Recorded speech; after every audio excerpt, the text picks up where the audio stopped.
दोस्त की परछाई। रोहन अपनी इंजीनियरिंग की पढ़ाई पूरी करने के बाद एक कंपनी में एक कंप्यूटर ऑपरेटर की नौकरी करने लगा। वैसे तो उस कंपनी में बहुत से लोग काम करते थे, लेकिन रोहन की दोस्ती केवल एक ही बंदे से हुई, जिसका नाम किशोर था। धीरे धीरे उन दोनों की दोस्ती इतनी गहरी होती चली गई कि दोनों एक दूसरे के बिना कहीं आते जाते तक नहीं थे।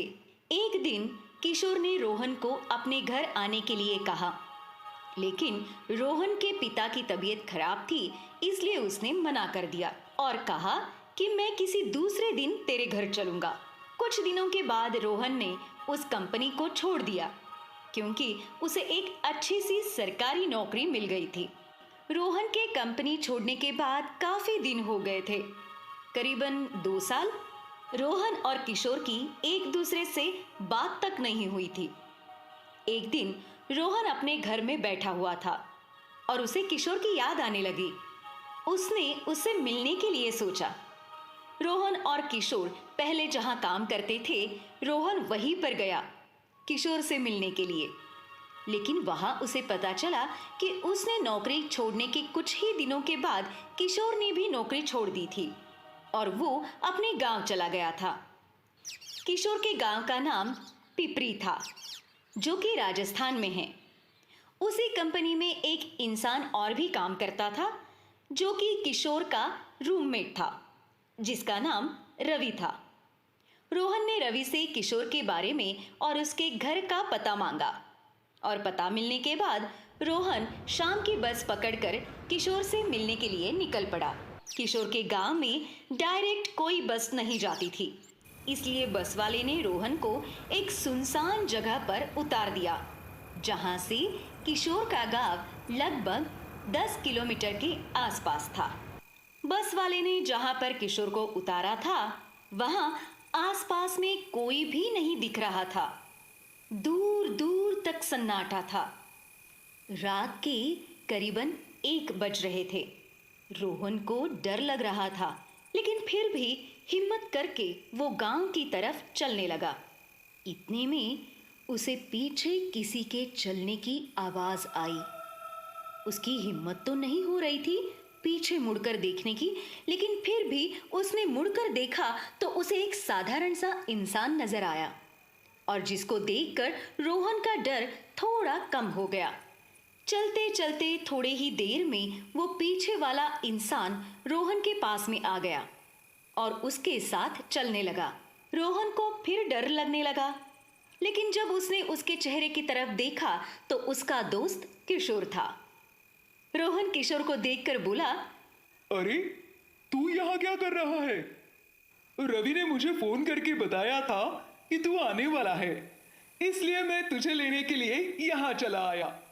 रोहन को बात कुछ ठीक नहीं लग रही थी और उसने किशोर से पूछा कि तुझे कैसे पता कि मैं रात की बस से आने वाला हूँ? किशोर ने उसकी बात को काटते हुए पूछा, और बता, क्या हालचाल है तेरा? और घर पर सब कैसे है? और हाल चाल के चक्कर में रोहन ये पूछना भी भूल गया कि किशोर वहां कैसे आ गया। दोनों बातचीत करते करते आगे बढ़ गए। रोहन को बहुत भूख लगी थी और उसने किशोर से पूछा, अरे भाई, यहाँ कोई आसान रास्ता नहीं है क्या, जिससे हम गांव में जल्दी पहुंच जाएं?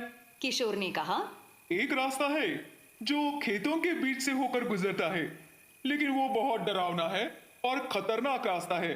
वहां से जाना अच्छा नहीं है। रोहन बोला, कैसी बहकी बहकी बातें कर रहा है? डर वर कुछ नहीं होता, ये सब केवल कहने की बातें होती है।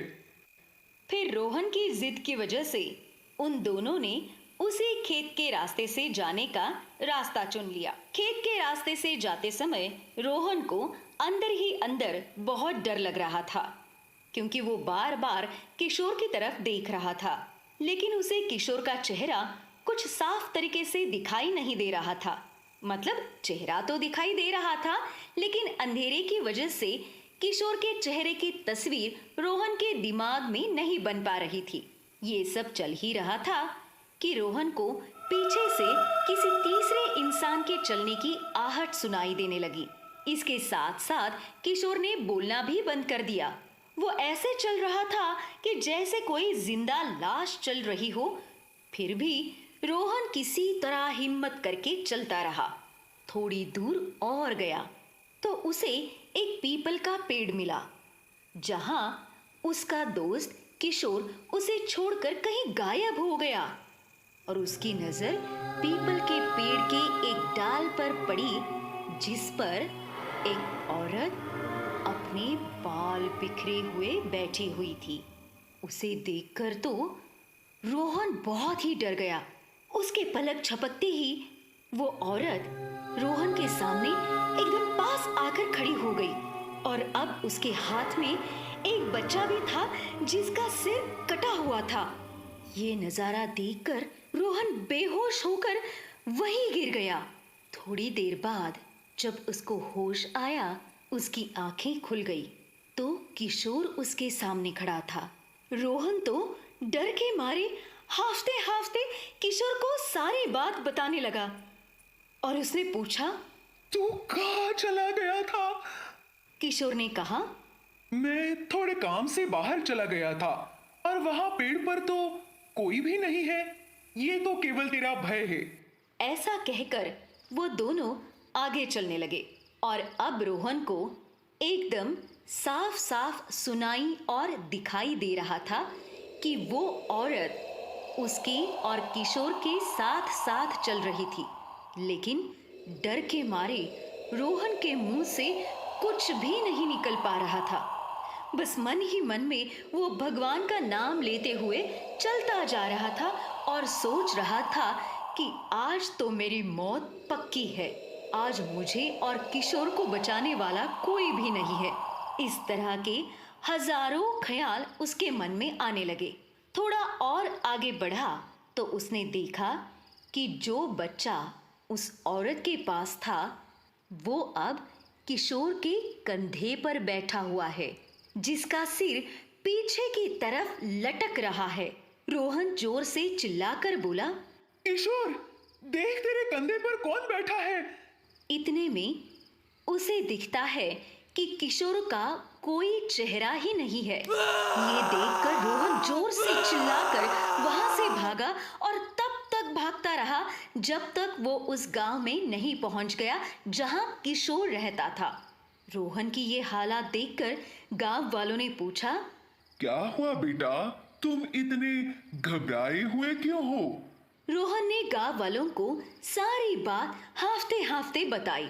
तो गांव वालों ने रोहन को बताया कि किशोर की शादी हो गई थी और उसका एक छोटा सा बच्चा भी था।